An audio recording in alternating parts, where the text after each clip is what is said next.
I am very excited to get the suspension in this GQ. Been waiting for this for a very long time. So what we're going to do is we're going to start on the front. Now I've already got the guards ripped off, I've got the wheels ripped off, and we're pretty well ready to go. Now the tricky thing is, every other time that I've done suspension, I've had either a hoist or a forklift to do it on. So this is the first time that we're going to be on the ground per se with just a jack, and I'm going to be using the engine crane. So if you guys are looking to do this at home, you certainly can get it done. It's a little bit more annoying, but it can be done. As you guys can see, there is pretty much every box that you could possibly want from Superior sitting on this welding table, which is very exciting. We're doing 5-link front, we're doing long arm rear, we've got basically every other suspension component, drag links, tie rods, the whole lot, as well as the Superflex sway bars. I'm not going to unbox all of these packages because, well, we've just got way too many. I'm just going to unbox them as we go, but what I might do is lay the front out so that it kind of separates the front and the back. Harry is over at the moment to give us a hand as well, but we are pretty much just going to be starting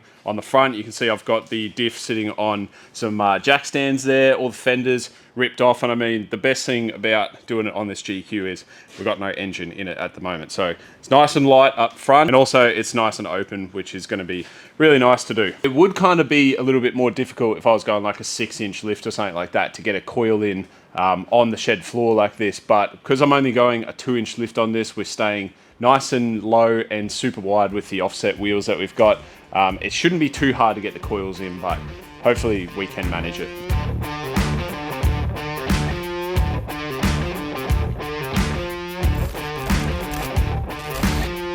Proudly supported by Superior Engineering, Diesel Conversions Australia, and in part by...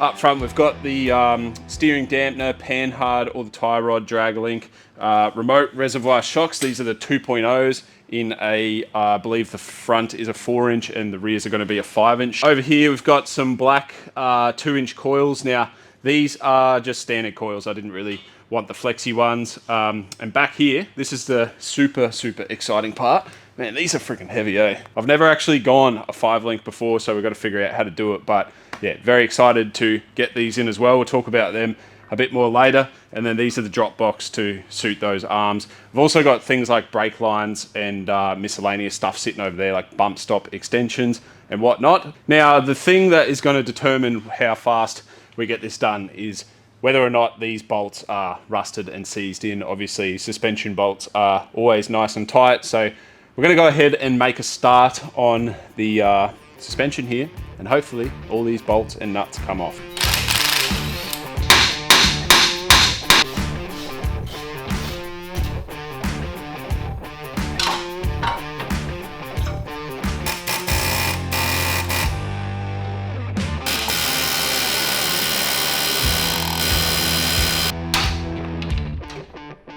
Get the sway bar off.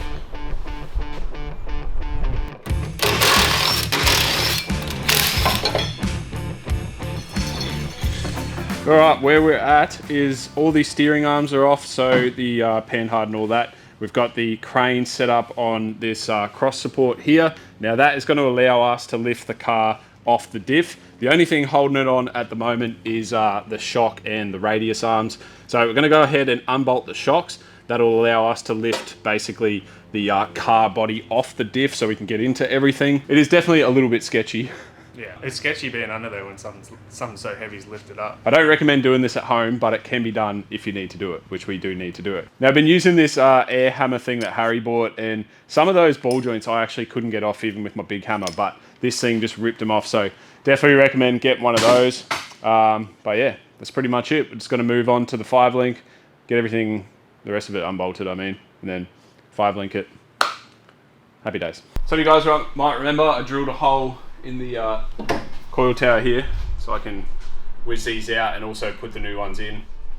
Thinking ahead. Yeah, got these big ass coilovers going in, bruvs.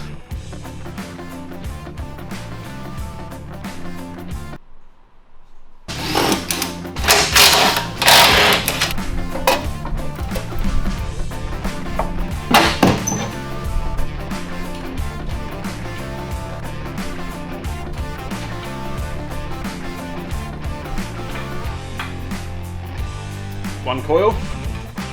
do the bump stops now, then put the coils back in, so if it does fall, it falls on the coils. It's a little bit sus on how it's going to look under there, but so far, man, this GQ has been so good. And quite often that whole coil tower is completely rotted out, so this thing's in good nick. Good bump stops out.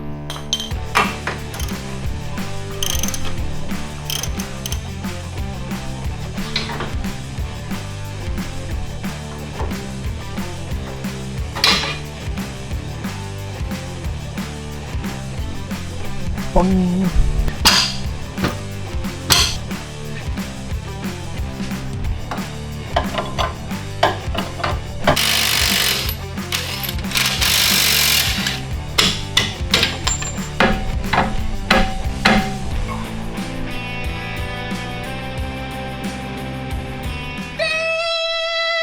That's one radius arm out, and we are replacing that with that. So this basically is going to have this plate bolted on it somehow. I'll have to look up how exactly it works. Then this is going over the top of it for our adjustment. Now the biggest benefit to running this is that we are putting what's called a drop box in. So this arm here is going to allow us to bolt this in, and it goes to more of a Land Cruiser style radius arm. So if you see here that pin, that is typically just bolted basically through a section like that. So you can't really get travel with that pin, because if that is going in there and then you drop down, it's just flexing on a rubber bush. Where now our new style one not only drops it down about 3 or 4 inches, allow for a lot more travel because it's going to pivot on this bush rather than swing on a pin. Let's get it installed, shall we?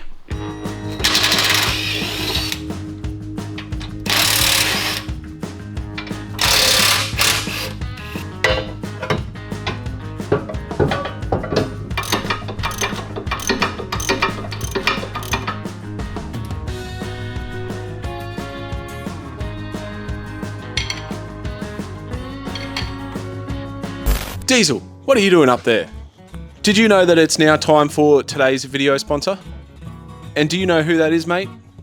It's Toolkit Depot. Now, TKD is the one-stop shop for every trade, and it literally has everything that you need. Not only are they in-store, but they are online as well. Diesel and I are in some serious need of some new safety gear.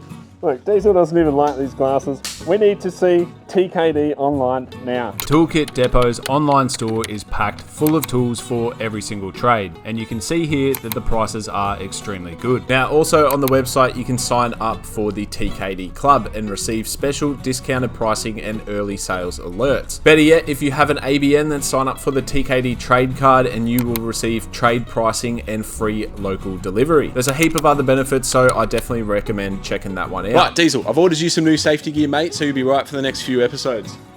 Now, I've got some more things on my wish list, so I'm going to head in store to have a look. But if you guys want to check out the online store or join the TKD Club, the links are in the description below. Now, let's get back to the episode, shall we?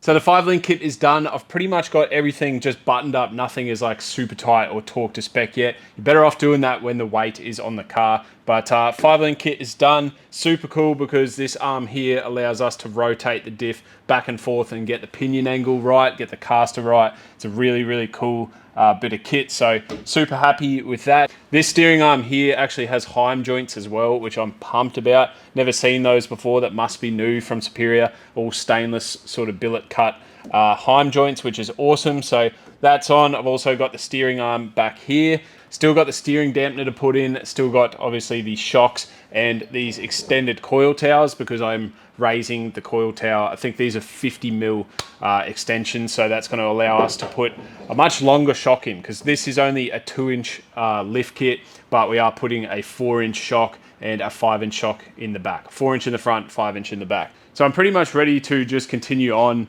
and do the shocks and the coil tower raising. Now, with these shocks, we do also have to do a reservoir mount, which is here somewhere, and these look friggin' fire, so I'm keen to get those on. By myself now, so I'm gonna work a little bit slower. It is getting quite late, so I'm going to bolt in the coil towers, and then I'm going to try and get the shocks in. They're going to be quite hard to compress to fit in there, but I should be able to do it, or I'm going to have to lift the car back up on that engine crane, which is actually working a treat. It's a little bit sketchy, but it's definitely working a treat.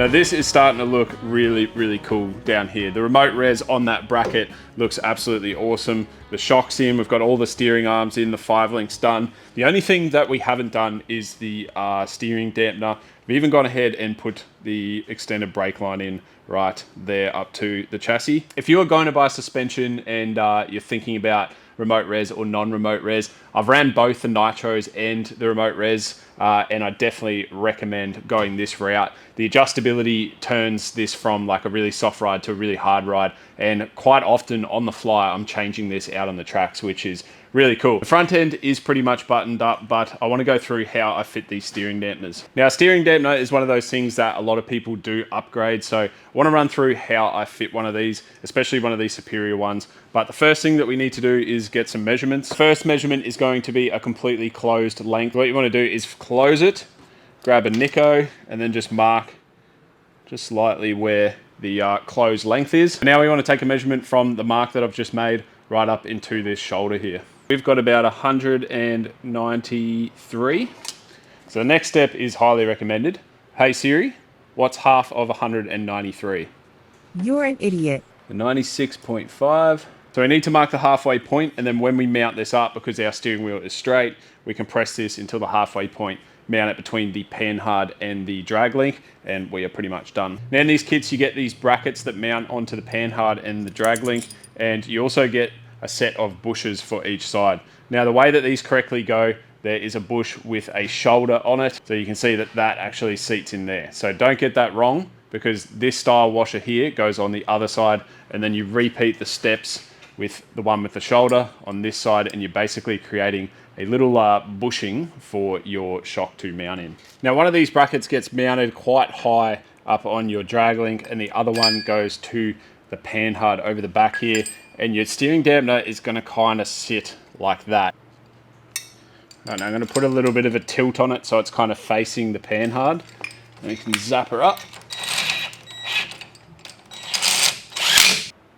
Alright, so now we can press the shaft. Can be a little bit tricky.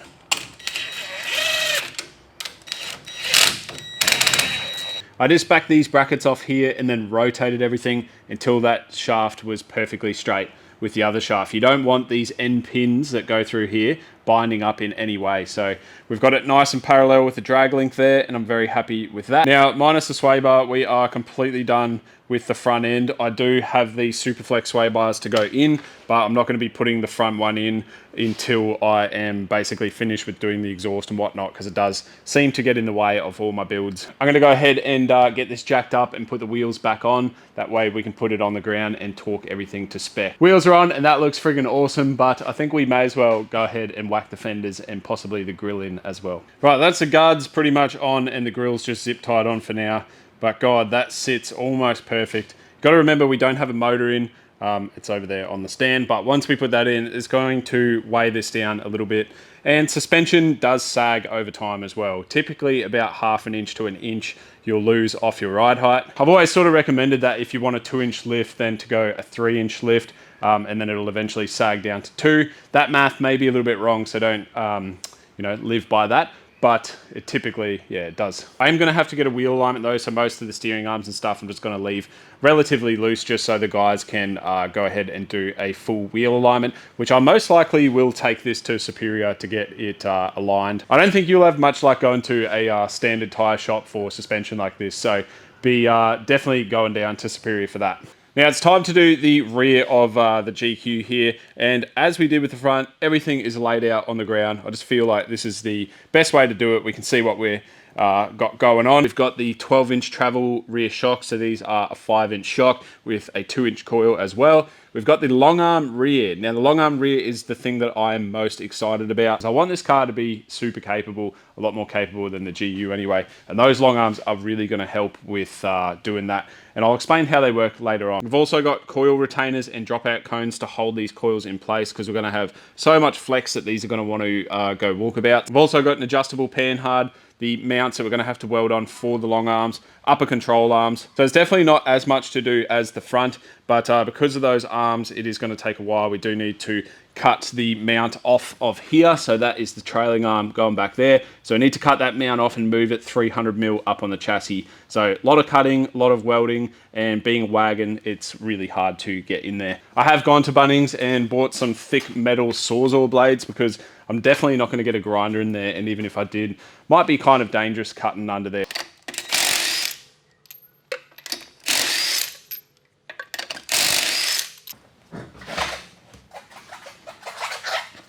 So I've got the wheel off, and this is the trailing arm that we are removing and replacing with this much longer and stronger arm. The biggest reason that you will do this is so the diff stops trying to walk under the car. So when you have a lot of flex and that diff is coming down, it follows the same trajectory as this arm. So it kind of goes in a semicircle motion. So the longer the arm, the straighter that diff is going to go down. The other benefit is because we are changing the mounts, we can play with length, so I can actually push the diff back into the wheel well. We are going a 2-inch lift, so it's not going to be pulling it forward too much, but I think I'll move it back at least about 5 mil.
All right, that did take a while. It's actually the next day now. That's how long it took. But both long arms are finally in. Now, the hardest part is cutting the mount off. I did go ahead and use the reciprocating saw. That seemed to work okay. Then you got to grind off the leftover metal. Now, the estimated time was about 8 hours. Not ashamed to say that it took me about 10. But yeah, as you can see, they are finally in. You see how much longer they actually are. It's about 300 mil, I think, longer than standard, and literally probably about 5 times the weight. I've also managed to push the diff 5 mil back, so that is going to help keep this wheel in the center of this guard. And you can see with how long that is, the geometry of this suspension is completely changed. When this wheel flexes down, it's going to have a much smoother arc all the way to the ground. So that is such a good upgrade for this car. I'm going to start disconnecting everything, get the crane in, lift everything up, get it all out. I'm actually considering not fitting up the coil retainers and dropout cones because I do want to go ahead and paint the chassis and the diffs,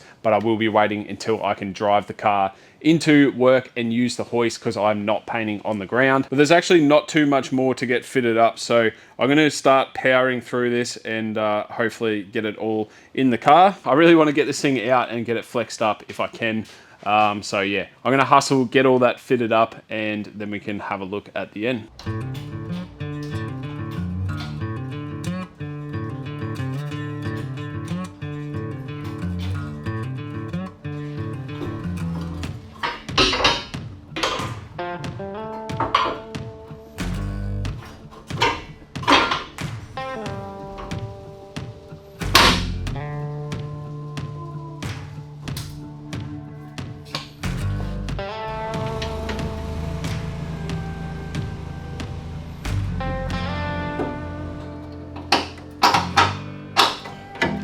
Right, I am finally done with the rear suspension. Now I've got the shocks mounted up, we've got the upper control arms back there mounted up, You can see right there, got the long arms obviously, and back here we have the panhard brake proportioning valve, and I put the extended brake line in. I haven't gone ahead and mounted these up yet because I want to mount them onto the bracket that they come with, and the bracket that they come with is a bit of a pain to mount up, and I don't want to paint it when I go to paint the chassis. So I'm going to leave that one zip tied up there for now. You can see from the back, everything looks nice except for that diff.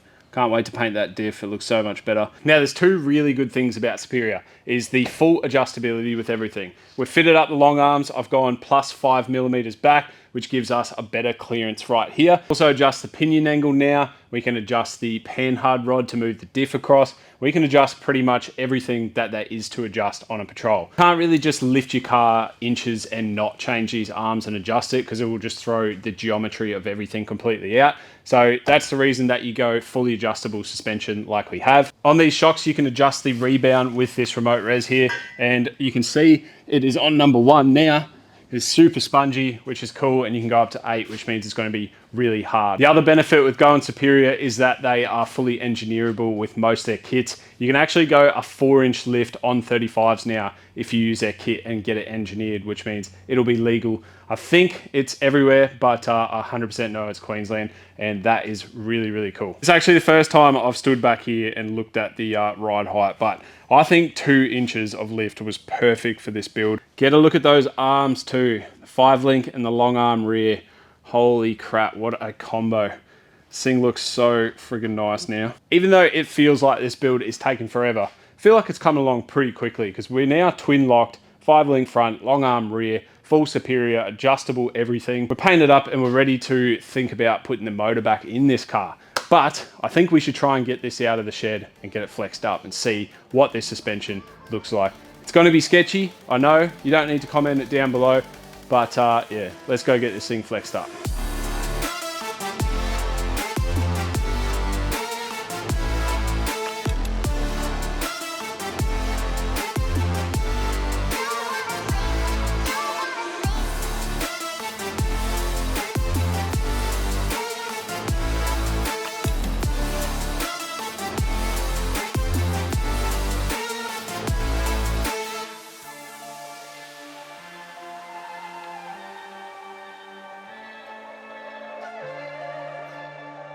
That looks friggin' insane. As you can see, jack and a piece of wood. Not the safest thing, I'm not getting anywhere close to it, and that is as high as I'm going. But there is plenty more left in this thing. That is nowhere near flexed out. Yeah, that is not a very safe way to do it. But yeah, nowhere near as flexed out as it could be. I need to buy a forklift or something so we can start flexing these things up properly. You can even see that long arm at the moment is doing what it's meant to do. That wheel's nice and center in the guard. If that was a shorter arm, it would be sort of pushed under the car more. I'm so happy that that is finally in and done. We are making some pretty good progress on this thing now. Honestly, I can't stop looking at it. I'm gonna have to. I need to get it off there before it falls. Massive shout out to Superior for always supporting the builds. I've been with these guys now for 2 years, and their products sort of just speak for themselves. The quality is absolutely perfect. Not only do they have legal kits, but they've also got like an awesome instruction guide, so anyone at home can fit this stuff. You don't need to be an expert in suspension, but you do need to take it through a wheel alignment afterwards. Yeah, that is a massive tick on the progress list for this thing. We've still got a lot to do though, so hopefully you guys are going to stick around for that. If you aren't subbed, please consider doing so, and we will catch you on the next episode. Thanks for watching. Goodbye.